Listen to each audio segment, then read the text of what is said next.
मैं इस वक्त नेपाल की राजधानी काठमांडू में ठीक उसी गेट के बाहर खड़ा हूं जहां पर 24 घंटे पहले आपको ये दिखा रहा था कि कैसे लोगों और पुलिस के बीच में टकराव चल रहा था। यहां टीयर गैस के छेल छोड़े जा रहे थे और उधर से पथराव हो रहा था। लेकिन अब जनता ने जब इस संसद भवन में अंदर घुसकर आगजनी और तोड़फोड़ की, उसके बाद की ये तस्वीरें आप देखिए। यहां पर कल से पहले कोई परिंदा भी पर नहीं मार सकता था, लेकिन जब लोग घुसे तब देखिए किस तरह से गाड़ियों को आग लगाई गई।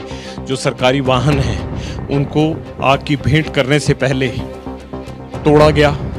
फिर इस पार्लियामेंट के अंदर घुसकर लोगों ने, चाहे वो फर्नीचर था, चाहे वो रिकॉर्ड था, चाहे जहां पर देश की संसद चलती थी, उसको पूरी तरह से आग की भेंट कर दिया गया। अब आपको अंदर की तस्वीरें दिखाते हैं।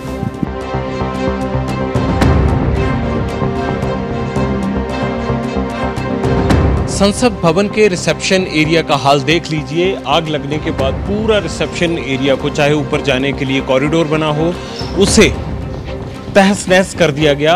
आग में सारी दीवारों के अलावा जितनी भी इसमें खूबसूरती और नक्काशी की गई थी वो सारी जल चुकी है। अब पहली मंजिल की तरफ लेके चलते हैं जहां से प्रवेश किया जाता है। इस संसद में गैलरी नुमा ऊपर कॉरिडोर बना हुआ है।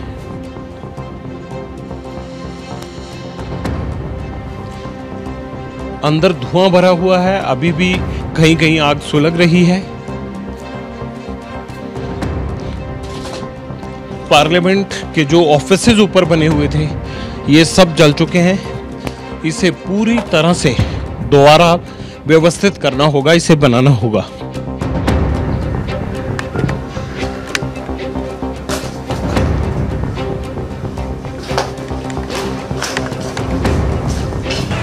ওলি সরকারের পতনের পর একগুচ্ছ দাবি জেনজি আন্দোলনকারীদের। 3 দশকের রাজনৈতিক লুটপাটের তদন্ত, নতুন করে সংবিধান রচনার দাবি। আন্দোলনে মৃতদের শহীদ তকমা দেওয়া হবে, ঘোষণা জেনজির। দাবি এক, অর্থাৎ একের পর এক যে দাবিগুলো জেনজি সামনে রাখছে, যে জনগণের আস্থা হারিয়েছে, ভেঙে দিতে হবে বর্তমান সংসদ।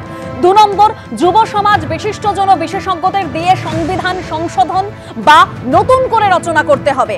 অন্তর্বর্তী সময়ের পর নতুন করে নিরপেক্ষ স্বাধীন নির্বাচন করতে হবে। সরাসরি নির্বাচনের মাধ্যমে নেতৃত্ব নির্বাচন করতে হবে। 3 দশক ধরে সরকারি সম্পত্তি লুঠের তদন্ত, বেআইনি হলে সরকারি সম্পত্তি ঘোষণা করতে হবে। শিক্ষা, স্বাস্থ্য, বিচার ব্যবস্থা, নিরাপত্তা ও জনসংযোগ পুনর্গঠন করতে হবে। ওলি সরকারের পতনের পর একগুচ্ছ দাবি জেনজি।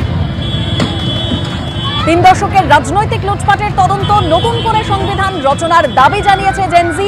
আন্দোলনে মৃতদের শহীদ তকমা দেওয়া হবে, ঘোষণা জেনজির।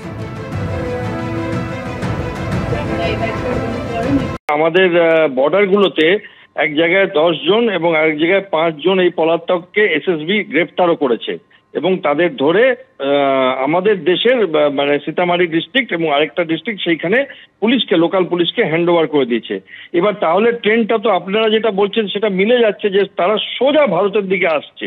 এবার ভাবুন, অলরেডি আমাদের দেশে এত সমস্যা, তার মধ্যে আবার বাছাই করা কিছু অপরাধী আর ক্রিমিনাল, তারা যদি নিজেদের বাঁচাবার জন্য, আমি বলছি না যে তারা সবাই টেররিস্ট, বাট তারা যদি চোর হয়, ডাকাত হয় বা অন্যরকম কিছু হয়, তো তারা সবাই যদি ভারতবর্ষকে টার্গেট করে, তাহলে তো অবশ্যই আমাদের বর্ডারগুলোকে এখন সিল করতে হবে আরো কঠিনভাবে। কারণ এটা তো সহ্য করা যায় না যে ক্রিমিনালরা এসে তারপরে আলটিমেটলি ভারতে গিয়ে ঢুকে পড়বে। এবং আমার মনে হয় এই সময় নিশ্চয়ই ভারতবর্ষের সরকারও নেপালের সাথে যতগুলো বর্ডার আছে আমাদের একেবারে কঠিনভাবে সিল করে দেবে।